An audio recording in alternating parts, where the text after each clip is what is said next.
Everyone thinks they understand what a teacher really does. They picture chalk dust, tidy classrooms, and calm voices explaining simple lessons. But ask the people who stand in front of those desks every day, and the truth is far messier and a lot funnier than anyone imagines. Behind every calm smile is a story about chaos, mishaps, near disasters, and moments they still can't believe happened. These are the confessions they only share when the classroom empties and the door clicks shut. Listen to them speak for themselves. I have worked as a teacher for 8 years, and most mornings start the same.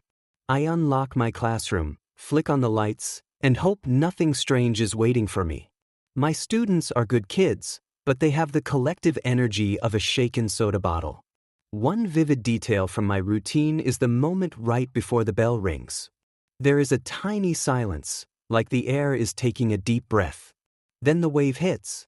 They rush in talking over each other, dropping backpacks, asking questions I have not had coffee for.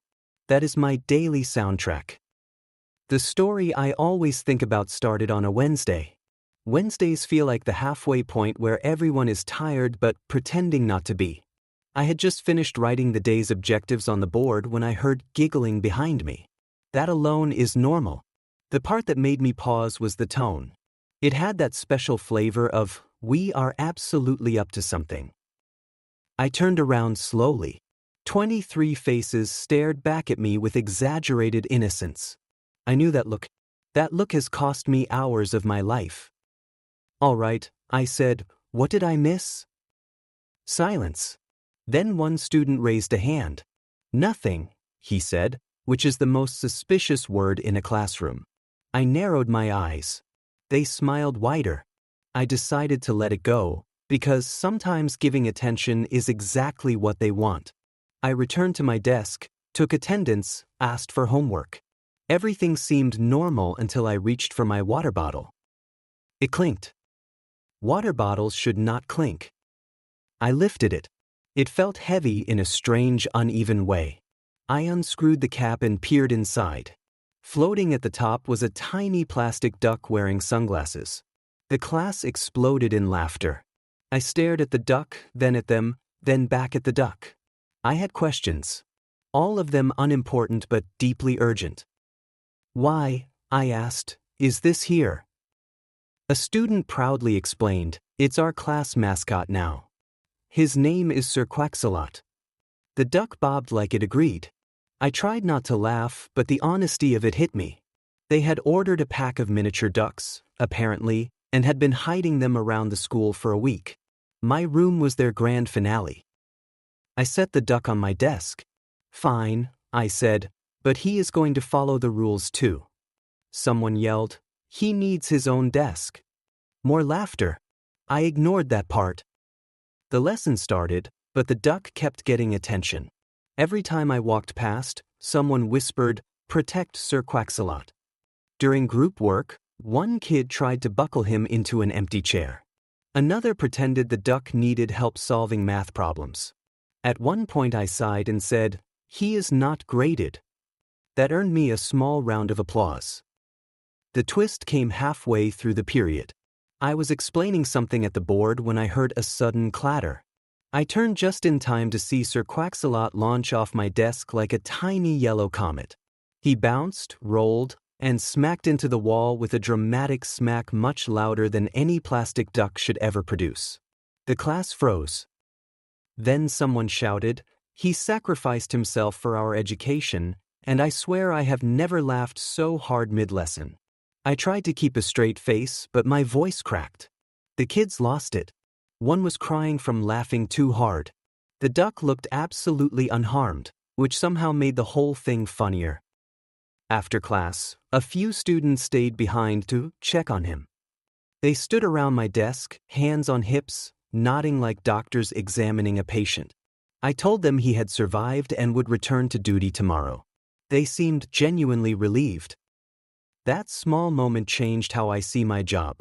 I used to think teaching was mostly structure and planning, but sometimes it is a tiny plastic duck rolling across the floor and breaking the whole room into laughter. Kids are strange in the best way. They find joy in places adults forget to look.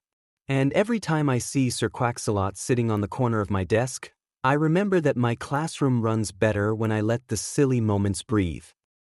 I still think about that shift. Funny stories do not change the curriculum or improve test scores, but they do something else. They remind me why I show up every day, even on Wednesdays. I have been a teacher for 5 years, and in that time I have learned that the job is part instruction, part crowd control, and part pure improvisation. My mornings start with the smell of dry erase markers and the quiet tap of my shoes on the hallway floor. I always get to my classroom early because that is the only moment of peace I can count on. One detail I always notice is how the desks look perfectly arranged, like a museum display. I know they will not survive the day. This story happened during an ordinary afternoon, right after lunch. That period is known among teachers as the sleepy chaos zone. Students come in half drowsy, half wired from whatever sugar they found on their way back to class. I had planned a simple group project. Nothing fancy. Just enough to keep them moving so no one fell asleep or started sword fighting with rulers. As the students filed in, something felt off. They were too quiet. Not respectful quiet, but plodding quiet. It was the same silence you hear before a prank or right after one. I took attendance, scanned the room, and saw nothing obviously wrong. That should have been my first clue. I began explaining the assignment. You'll form groups of 4. Each group gets a stack of cards. Your job is to. That was when I saw it. A hand. Not a student's hand. A small cardboard hand slowly rising behind the bookshelf in the corner of the room. I blinked. The hand wiggled. I froze mid-sentence. The class held their breath. Then the cardboard hand gave me a thumbs up. That was when they lost it. The entire class erupted in laughter while I stood there trying to figure out if I was hallucinating from cafeteria food. I walked toward the bookshelf as the hand lowered like it was hiding. Behind it, I found a student crouched on the floor, holding a stick with a cardboard hand taped to the top. He looked up at me with an expression that said he knew exactly how ridiculous this was. "It's for morale," he explained. I wanted to be stern. I really did. But something about the idea of a secret encouragement hand sneaking into my lesson broke my composure. I laughed. A real, full laugh I could not stop. The student grinned and raised the hand again. The cardboard hand waved at me. Once I managed to breathe again, I said, "You know what? Fine. But if the hand distracts people, it gets retired." This immediately started a whispered debate about whether the hand should have a name. Someone suggested High Five Harold. Another voted for Sir Wiglington. Before I could stop them, they were raising their actual hands to vote, which meant the cardboard hand also voted for itself. The project began, but the hand kept making appearances. Whenever someone answered a question right, it peeked out and gave a proud thumbs up. When I asked who needed help, it shot into the air like it was desperate for attention. At one point, it moved dramatically in slow motion, like it was cheering for a student solving a math problem. The turning point arrived when the principal walked by. She paused at the door, watching my class with curiosity. At that exact moment, the cardboard hand rose behind me and waved at her like it was greeting a celebrity. My principal stared, and I felt my soul leave my body. To her credit, she did not laugh or scold anyone. She simply nodded at me and said, "Interesting lesson today." Then she walked away as the hand slowly sank behind the bookshelf, as if ashamed of nothing. After she left, I turned to the class and said, "Okay, the hand needs a break." They groaned, but they understood. The student retired it with much ceremony, placing it gently in a desk like it was a sacred artifact. By the end of the day, the project was actually completed. The groups worked well, and the mood stayed light. Before the bell rang, the cardboard hand made one last appearance. It rose up weakly, like it was saying goodbye. The whole class waved back. I admit I joined them. That silly hand taught me something. Students do not remember every worksheet, but they remember moments that make the room feel alive. They remember laughter. They remember when their teacher cracks a smile instead of cracking down. I still think about that shift. Teaching is supposed to be serious, but sometimes the funniest nonsense becomes the best part of the job. And honestly, every now and then, I miss High Five Harold.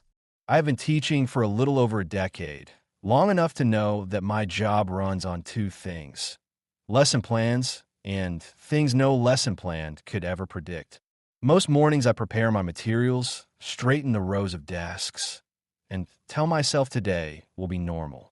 One detail I always notice is how hopeful my room looks before the students arrive. It is like the space believes it might stay organized. It never does, but the optimism is sweet. The story that stuck with me began on a Friday, which already makes it suspicious. Fridays turn even the calmest students into restless puppies. I walked into class carrying a stack of graded papers, a cup of tea, and the faint dream of surviving the day. The moment I stepped inside, I knew something strange was in the air. The students were seated early. That never happens. Not once in the history of my career had they all been seated before the bell. I narrowed my eyes. Why is everyone sitting? One student said, too casually, we're just excited for class. Another elbowed him and shook his head like he had said the quiet part out loud. I set my tea down slowly. The lesson of the day was about figurative language. Simple enough. I began reviewing metaphors when I noticed a movement in my peripheral vision. A student in the front row kept twitching like he was holding a sneeze or a secret or both. I paused. Is everything all right? Yes, he said, voice far too high. Totally fine. Learning is great. That was when I heard the chirp. Not a phone vibration. Not a squeaky shoe. A chirp, like a bird. I froze. The class froze. The chirp came again. I scanned the room for signs of feathers. Nothing. Okay, I said, who brought the wildlife? Everyone looked at one student in the second row. He looked at me with the expression of someone trying to hide a whole zoo in his backpack. It's not what you think, he whispered. I walked over. Is there a bird in your backpack? Silence. A tiny chirp escaped the zipper. I pinched my nose. Why do you have a bird? He opened the backpack slowly, like revealing treasure. Inside was a small plastic bird toy that chirped every time it sensed movement. It's for the school play, he said. The drama teacher said I could bring it to practice. I forgot it chirps when it sees light. I sighed with relief. A toy I could handle. A real bird would have broken me. I told him to keep the toy on his desk so it would stop startling us. He nodded and gently set it down. The moment he did, the toy chirped again. The class giggled. I continued teaching, pretending I was leading a lesson in an enchanted forest. Every few minutes, the bird let out a chirp, sometimes loud, sometimes soft. The timing was so perfect, it felt scripted. When I explained similes, it chirped. When I asked a question, it chirped. When someone dropped a pencil, it chirped. My students began treating it as part of the lesson. I heard someone whisper, maybe the bird is judging our metaphors. The turning point came when I asked the class to create their own examples of figurative language. A student raised her hand and read. The classroom was as chaotic as a circus. Right on cue, the bird chirped twice like applause. The whole class cheered. That was it. My lesson officially belonged to the bird. Things escalated when a student in the back asked, "Can we give a name?" Before I could answer, 3 hands shot up with suggestions. Chirpy, Professor Peep, Mr. Beaksworth. I tried to stay professional, but even I had to admit Mr. Beaksworth was strong. Eventually, I surrendered. Fine. One name. One. And then back to work. A vote took place with the seriousness of an election. Mr. Beaksworth won by a landslide. Near the end of class, the principal made her usual walk through the hallway. As she passed by our door, the bird chirped so loudly she stopped and looked inside. She saw me, the toy bird, and 20 kids watching her like she was on stage. She blinked slowly. Everything all right here? Yes, I said. We're learning about metaphors. The bird chirped again. She nodded like she was accepting defeat from the universe. Carry on. When the bell rang, the students filed out still laughing. The boy with the toy bird picked it up and held it gently like it was royalty. As he walked out, he said, "Mr. Beaksworth thanks you for your hospitality." I waved him off, half amused, half exhausted. After the room emptied, I sat at my desk and listened to the blessed silence. Then I laughed out loud because that chirping chaos had somehow made the lesson memorable. I still think about that shift. Teaching keeps me on my toes, but every now and then the unexpected bit of nonsense turns a regular class into a story I will be telling for years. I have taught middle school long enough to recognize trouble just by the way a student walks into the room. Most mornings, I take a moment before the day starts to breathe in the calm. My classroom smells like old textbooks and whatever air freshener the custodian prefers that month. One detail I always notice is the sunlight on the whiteboard. It makes the room look peaceful. It also gives me a false sense of safety. This particular story happened during a unit on poetry, which is already dangerous territory. Kids love the idea of poems until they realize they actually have to write one. I try to make it fun, but fun sometimes has a mind of its own. The day started normally. Students strolled in, half chatting, half dragging their backpacks like they were pulling boulders. I passed out blank sheets for the assignment. Today we write metaphors about emotions, I announced. A few groans, a couple of hopeful smiles, and one kid asked if he could write about rage because he didn't sleep well. I told him yes, but maybe avoid setting anything metaphorically on fire. The class settled into a peaceful hum. Pen scratched paper. Someone tapped their foot. I wandered between desks checking progress. That was when I noticed a group of girls in the corner trying very hard not to laugh. Their shoulders shook. One girl had her face buried in her sleeve. Another was making a wheezing noise. I approached with caution. "What's going on?" They froze. All at once. The kind of freeze that says, "We're definitely hiding something." I glanced at their papers, expecting to see doodles or inside jokes. But instead I saw a drawing. A large, dramatically detailed drawing of a potato. A heroic potato. A potato wearing a tiny cape. I blinked. "What is this?" One girl burst. "It's her emotion poem." She said her mood today is shaped like a potato superhero. The whole group collapsed into laughter. I looked at the artist. She shrugged. "You said to be creative." I opened my mouth to respond, but before I could, the door swung open and in walked the vice principal. Not for me. He was just doing a hallway round. But his timing could not have been more perfect or more catastrophic. He said, "How's everyone doing in here?" Without missing a beat, the potato artist held up her drawing like it was a masterpiece up for auction and announced, "I'm expressing my emotions through Spudman." She said it with the confidence of someone who pays taxes. The vice principal stared.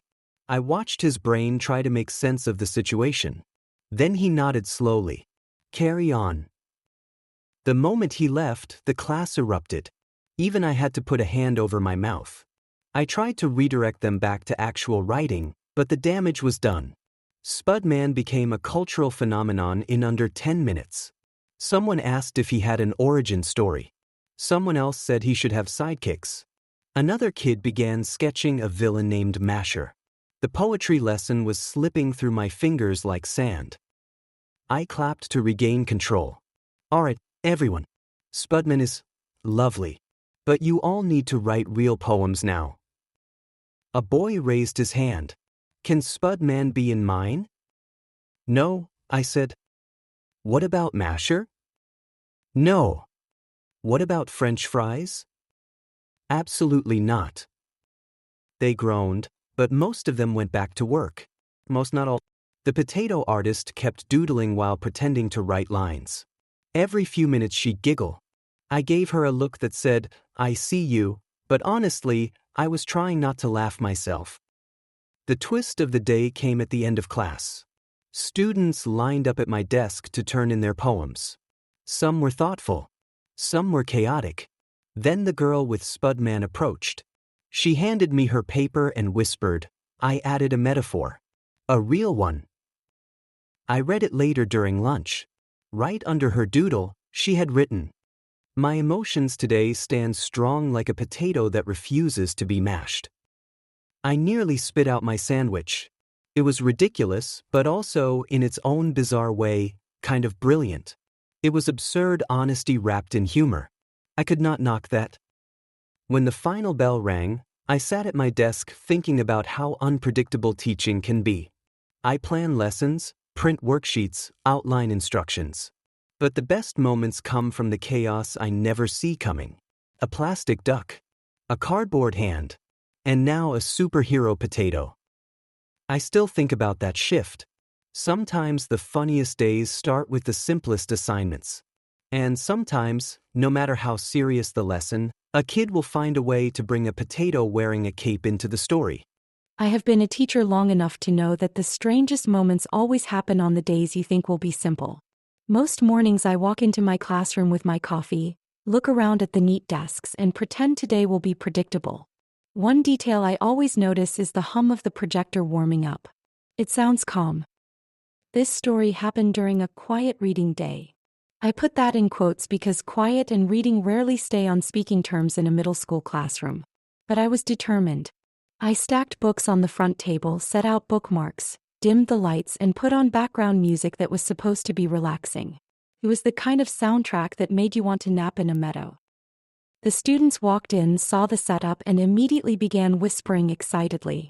Whispering is usually fine. Whispering does not scare me. What scared me was how coordinated it felt. They were all whispering at the same pitch. Like they had practiced.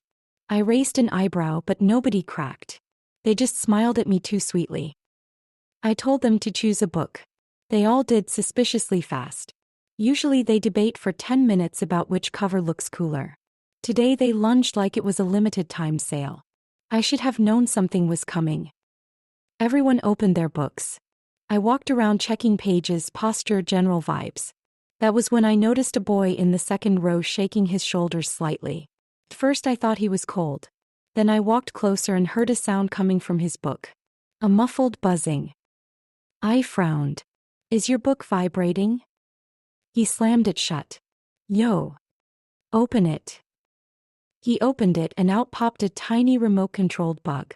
It skittered across his desk, flipped over dramatically like it was performing a stunt, then twirled in a way no natural insect ever would.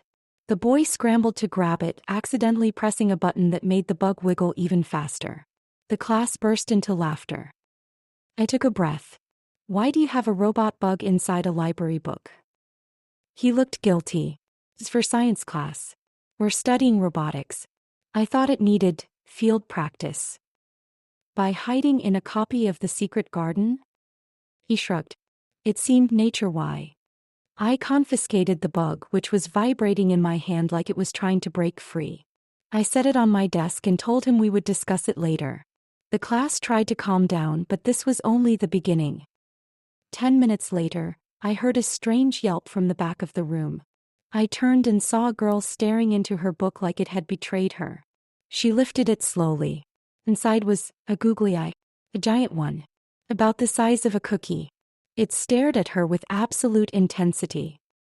"Who put this here?" she shouted. A student raised his hand proudly. "It's to help you stay focused. It watches you watch the book."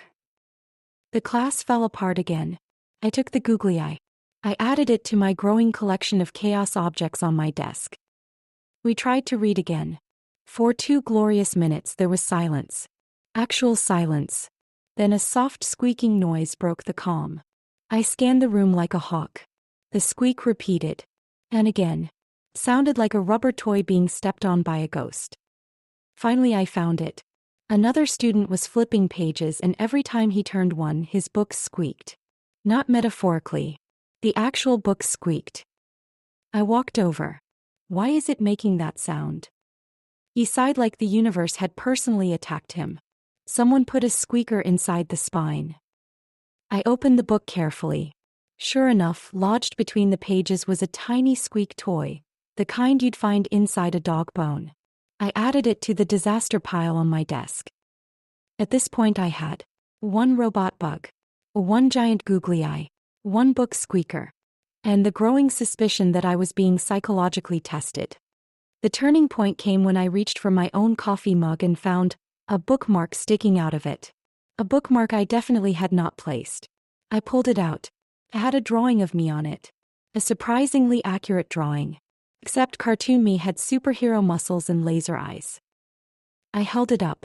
The entire class erupted in applause. Apparently they had made hero teacher bookmarks as a surprise gift. The coffee prank was supposed to be the dramatic reveal. The students grinned like they were offering me a Nobel Prize. I felt myself smiling despite everything. The chaos had been ridiculous, but it came from a place of genuine affection.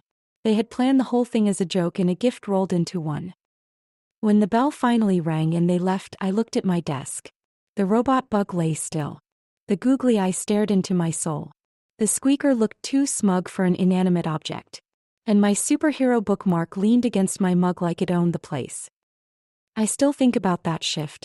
Quiet reading day was everything except quiet, but it somehow turned into one of the funniest afternoons I have ever had. And I still use that bookmark. Without the lasers. I have been a teacher long enough to know that math days rarely stay calm. Most mornings I arrive early, open the windows, and enjoy the quiet before the students pour in. One detail I always notice is the echo in the empty room. It makes the space feel bigger, cleaner, and in control. The moment the kids arrive, that illusion ends. This story happened on a day I planned a simple fractions lesson. I had everything ready. Step-by-step notes on the board, markers lined up, and a big bin of plastic fraction pizzas. The pizzas were supposed to help the students visualize the problems. Instead, they gave the room instant cartoon energy. The moment the students walked in, they rushed the bin like it was free real pizza. They grabbed slices, compared them, and immediately started pretending to eat them. I spent the first 3 minutes rescuing pieces from backpacks and pockets. When the bell rang, I finally got them seated. I began the lesson. The first example went smoothly. I was halfway through writing the next problem when something hit the board behind me with a dull whack. I turned. A plastic pizza slice was stuck to the whiteboard, perfectly horizontal, like someone threw it with Olympic precision. It held for a second, then slid down and plopped onto the floor. Who threw that? Silence. Too perfect. Too unified. The guilty faces were hidden behind innocent ones. I looked at the boy in the back row. He avoided eye contact like his life depended on it. "Bring me the pizzas," I said. He shuffled up and handed me his stack. When I flipped one over, I found tape on the back. I held it up. "Why is there tape on this?" He shrugged with total confidence. I wanted to see if it could fly. "Did it?" He nodded. "Yeah, pretty good actually." I confiscated the tape slice, along with 2 others I suspected were accessories to the crime. I tried to continue teaching. I really did. But a few minutes later I heard a soft flutter. Another slice took flight, this time making a slow arc through the air before landing on a girl's desk. She held it above her head like she was crowning herself and shouted, "The pizza has ascended." The class exploded. I confiscated that slice too while pretending to look stern. Inside, I was losing it. I set the growing pile of pizza pieces on my desk and tried once more to redirect the lesson. For a moment, it worked. Students scribbled notes. I felt hope. Then a boy sneezed. A violent, spectacular sneeze that launched a slice off his desk like a missile. It bounced twice, rolled in a perfect circle, and stopped at my feet. The boy raised his hands like he was under arrest. I swear I didn't throw it. My nose did. I had to turn around because I was laughing too hard to keep a straight face. Eventually, I decided to give them one small moment of controlled chaos. "Fine," I said. "Before we wrap up, you can stack the slices into one full pizza." "One. Then we're done." They scrambled like engineers on a deadline. They arranged 8ths, 6ths, halves all carefully aligned. For a moment, the class actually looked focused. A perfect circle started to form. Then someone said, "We're missing a piece." We searched desks, backpacks, floor corners. Nothing. Then a girl near the window pointed and whispered, I think it escaped." On the windowsill, basking in sunlight like it was on vacation, sat the missing slice. Someone must have thrown it earlier without realizing. It looked proud of itself, maybe even smug. The class erupted again. I retrieved the slice like it was evidence from a crime scene. When the bell rang, I locked every pizza piece in a plastic tub and pushed it to the very back of the cabinet. I needed at least a month before daring to use them again. I still think about that shift. I did teach fractions, technically, but I also learned that in the hands of middle schoolers, even plastic pizza can transform into complete chaos. And honestly, part of me admires their creativity. I have taught long enough to know that kindness shows up in the strangest ways. Most mornings I walk into my classroom with my mug of tea, take a deep breath, and tell myself I am ready for whatever the day throws at me. One detail I always notice is how the desks look like they are waiting for something. They never wait long. This story took place during a week when everyone, including me, was exhausted. Tests, meetings, missing homework, online portals crashing. By Wednesday, I felt like I had been awake for a year. The kids noticed. Students always do. They can sense teacher fatigue like sharks sense splashing. That morning my voice cracked during attendance. A student in the front row whispered, "She needs a nap." The class nodded like I had committed a serious crime against rest. I waved them off and tried to start the lesson. We were reading short stories and discussing characters. Simple. Low risk. The kind of lesson teachers use to survive midweek. I opened my binder, flipped to the right page, and that was when I saw it. A sticky note. Not one I had written. Not one in my handwriting. It said in huge block letters, "You got this." I blinked. The class watched me closely. I looked around. Who put this here? Everyone shrugged dramatically at the exact same time. That synchronization alone was suspicious. I set the note aside and continued. I turned another page in my binder. Another sticky note. This one said, "We believe in your teaching powers." I paused again. A few kids snickered. I narrowed my eyes at them, but inside I felt a tiny spark of warmth. I kept flipping through my binder. A third note. "Drink water." A fourth. "You're doing great even if you're tired." By the fifth note, the class was vibrating with barely contained laughter. I held it up. "Remember to breathe." I stared at them. "Are you all messing with me?" They tried to deny it, but they were terrible actors. A boy in the back wiped tears of laughter from his face. A girl buried her head in her hoodie because she could not stop giggling. I shook my head and put the notes aside. Very funny. Let's focus. We moved on with the story analysis. I called on a student to explain the main character's motivation. He opened his book, and as he turned the page, a sticky note drifted out and landed on his desk. He froze. It said, "Check on your teacher. She's low battery." The class exploded. Even the student who found the note broke into a grin. I had to lean against my desk because I was laughing too hard to stand. When I finally recovered, I said, "Who started the sticky note operation?" A few hands went up. "We noticed you looked tired this week," one student said. "So we decided to boost your morale." By hiding motivational notes in my binder? I asked. "Yes," they said proudly. "And your drawers." My drawers. I opened the top drawer of my desk.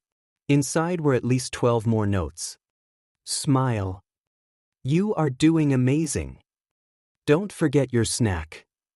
If you read this, you're awesome. The class burst into fresh laughter as I kept pulling them out like I was performing a magic trick. Even the quiet kids were grinning. The notes kept coming. I found one stuck under my keyboard. Another tucked into the box of dry erase markers. One was taped to the side of my water bottle.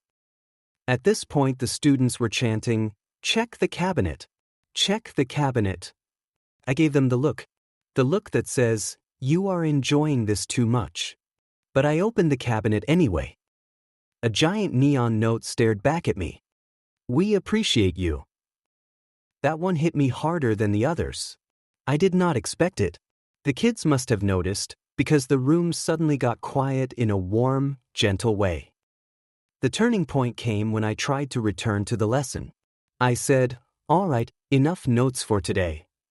But a student in the front row raised his hand and said, "There's one more." He reached under his desk and handed me a final sticky note. It wasn't funny or dramatic. It said, "Today will be better than you think." I didn't expect to feel emotional, especially in a room full of kids who once tried to turn a glue stick into a sword. But I did. I smiled and thanked them. They smiled back, proud of their operation. The rest of the period actually went smoothly. They stayed focused, engaged, surprisingly calm. Maybe because they felt like they had already accomplished their secret mission. When the bell rang and the room emptied, I gathered the notes into a little stack and placed them on my desk. I still keep them in a drawer. On the hard days, I look at them again. I still think about that shift. It wasn't the lesson that made the day memorable. It was the silly kindness, wrapped in jokes and sticky paper, from students who noticed more than I realized. I have taught long enough to know that every school has its own set of strange rumors. Most mornings I walk into my classroom, flip on the lights, and give myself a small pep talk before the students arrive. One detail I always notice is how quiet the room feels just before the day starts. It never stays that way, but I enjoy the illusion. The rumor that haunted my classroom started on a Monday. Mondays are already fragile. The kids drag in like they survived a storm, and I pretend I am not just as tired. I had barely started writing the day's objective when I heard two students whispering urgently in the corner. "It's real," one said. "No way," the other whispered back. She would have noticed. Teachers have a sixth sense for suspicious whispers. I turned slowly. "What's real?" They froze with identical guilty expressions. "Nothing," they said in perfect unison. That alone was terrifying. I carried on with the warm-up activity and tried to ignore the buzzing whispers spreading across the room like gossip pollen. By the time I collected their notebooks, half the class was looking under desks, inside cubbies, behind the recycling bin, and one kid was staring suspiciously at the ceiling tiles. I finally asked, "All right, what rumor is circulating today?" A student raised her hand proudly. "Someone said your classroom has a ghost." I almost choked. "A ghost?" Another student leaned forward with dramatic seriousness. "Not a scary ghost. A mischief ghost." I stared at them. "And what does a mischief ghost do exactly?" A boy raised his hand. "It steals pencils." Another chimed in. "And hides homework." A third added, "And sometimes throws erasers." I sighed. "That's just you. That's all of you. All the time." But the rumor had already taken on a life of its own. The kids were convinced something strange was happening in my room, and no amount of logic could stop them. Halfway through the period, the lights flickered. They flicker every Monday because our building is older than half the teachers. But the students gasped like the room was about to get swallowed by a portal. Someone whispered, "It's the spirit." Another student crossed himself dramatically. I ignored the flicker and gave instructions for group work. Students gathered their materials, but instead of focusing, they started doing what I can only describe as paranormal surveillance. A girl held a pencil out like a wand. "If the ghost is here, move this." The pencil did not move. But behind her, a boy dropped his book and the thud made her scream. Chaos erupted. I clapped for attention. "Everyone sit down. There is no ghost. The only thing haunting this room is overdue homework." They settled, still buzzing with spooky excitement. Then, of course, the turning point arrived. I was reviewing vocabulary when something small zipped across the floor. The students shrieked. Chairs scraped. One girl climbed onto her desk like the tile floor was lava. I looked down. It was a rolling marker cap. Just a marker cap. Someone had dropped a dry erase marker earlier, and the cap apparently chose that moment to roll free like it was tired of captivity. But the class? The class absolutely lost their minds. It's the ghost. It's communicating. It's throwing things. No, that was a warning. I picked up the cap and held it in the air. This is not paranormal activity. This is plastic. They did not believe me. I placed the cap on my desk and continued teaching while my class eyed it like it might levitate. Then, because the universe has a sense of humor, a breeze from the hallway pushed the door open just enough to creak. The class screamed again. One student dove under a table. Another shouted, "The ghost has arrived." At this point, even I started laughing. I tried to say, "It's just the air system," but I was too busy trying not to cry from laughing so hard. Toward the end of class, one student raised his hand and said, "If there is a ghost, maybe it's friendly." Another student added, "Maybe it's bored and wants to learn vocabulary." I decided to embrace the moment. "Fine," I said. "If a ghost is here, it needs to take notes like the rest of you." The class loved that. A kid even placed an extra notebook on an empty desk for the ghost. When the bell rang, the students filed out, still discussing strategies for possible ghost communication. "Should we leave snacks?" one asked. "Do ghosts like pretzels?" After they left, the room fell quiet again. I looked at the abandoned ghost notebook. Someone had written on the first page, "If you are here, please stop stealing our pencils." I laughed so hard I had to sit down. I still think about that shift. There was no ghost, of course.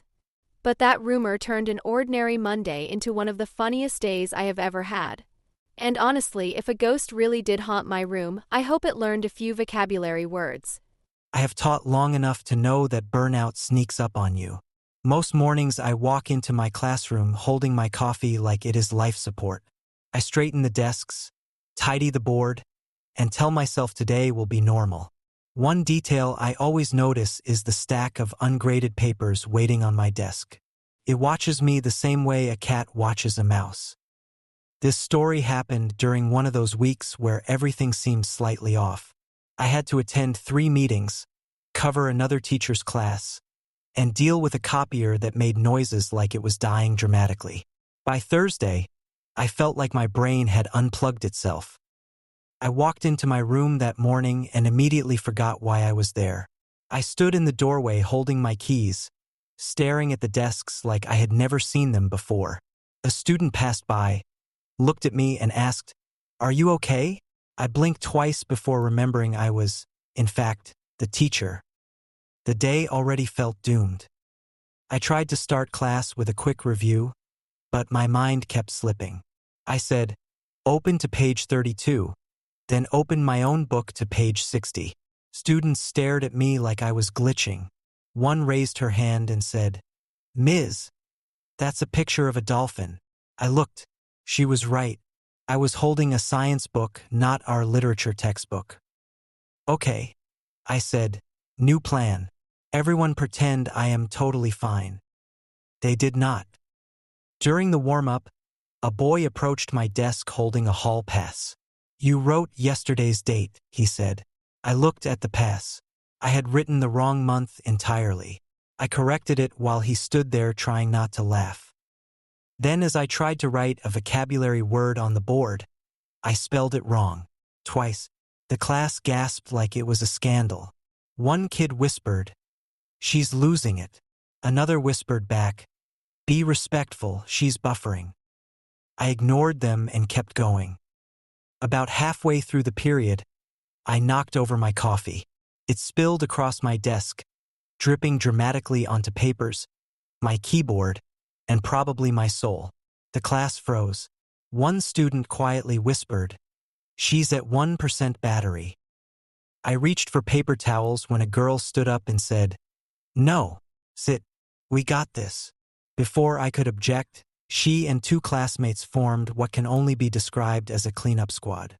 They wiped everything, rescued my keyboard, moved my stapler out of the flood zone, and even dabbed coffee off my planner with the concentration of surgeons. When they finished, the girl patted my shoulder. "Don't worry, teachers spill things too." I laughed harder than I meant to. The exhaustion made it ridiculous. Then came the turning point. I was explaining a story concept when I suddenly blanked on a character's name. Completely, I stared at the page. The kids stared at me. The name would not come. After 10 painful seconds, a student gently said, "Are you thinking of the main character?" "Yes," I said. "He's literally named Matt." I slapped my forehead. The class burst into laughter. So did I. At this point, I admitted defeat. I sat on my stool, looked at them, and said, "All right, you all know I'm fried today. Be kind." A boy raised his hand. "Should we teach the lesson for you?" Before I could answer, he stood up, walked to the board, and said, "Okay, class. Today we will be learning about, reading stuff." He gestured dramatically like he was announcing a weather report. The room erupted. Another student joined him at the board. "Please turn to page whatever Ms. meant earlier," she said, waving vaguely. A third student grabbed a marker and wrote, "We got you," at the top of the board in bubble letters. I tried to intervene, but honestly, I was too amused. They were ridiculous, but they were also trying to help me in their own chaotic way. They led a 5-minute review, which was basically them reenacting the story with terrible accents. One was narrating like a sports commentator. Another played the villain using a ruler as a sword. Someone added dramatic sound effects. The rest of the class was crying from laughter. When I finally regained control, I said, "Thank you for your performance. Very educational." They bowed like actors at the end of a play. But then something unexpected happened. After the laughs settled, the students actually focused. They participated. They answered questions. They worked quietly for the rest of the period. It felt like the class collectively decided to give me a break. At the bell, a boy left a note on my desk. I unfolded it later. It said, "You're allowed to be tired. We don't mind." It wasn't fancy. It wasn't decorated. But it hit harder than anything else that day. I still think about that shift.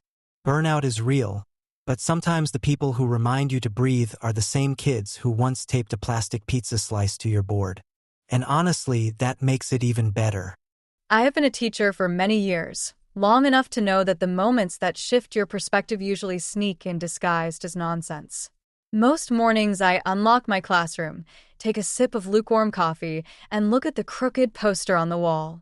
I keep meaning to fix it, but somehow it leans a little more every week. Some days I feel the same way. This story happened near the end of the year, when students are half exhausted and half turbocharged for no reason. I planned a simple exam review. Nothing fancy. Just a steady hour of questions, group answers, and maybe a little piece for my brain. The moment I walked into the room, though, I overheard 3 students whispering near the window. "Today's the day. Operation Surprise is ready. Do we have the signal?" I froze. Whenever they talk like that, my survival instincts kick in. I set the worksheets down. "What operation?" They snapped to attention. "No operation. No surprise. No signal." That was, of course, confirmation something was coming. We started the review. Strangely, everyone paid attention. Too much attention. They kept glancing at each other like they were waiting for a cue. Halfway through the third question, a boy raised his hand. "MS, can we use props today?" "No." "Great," he said, which was a very bad sign. I turned to write on the board. When I turned back, one girl in the front row was wearing sunglasses. Indoors. At 10 in the morning. "Why do you have sunglasses on?" "For educational purposes," she said without blinking. I ignored it.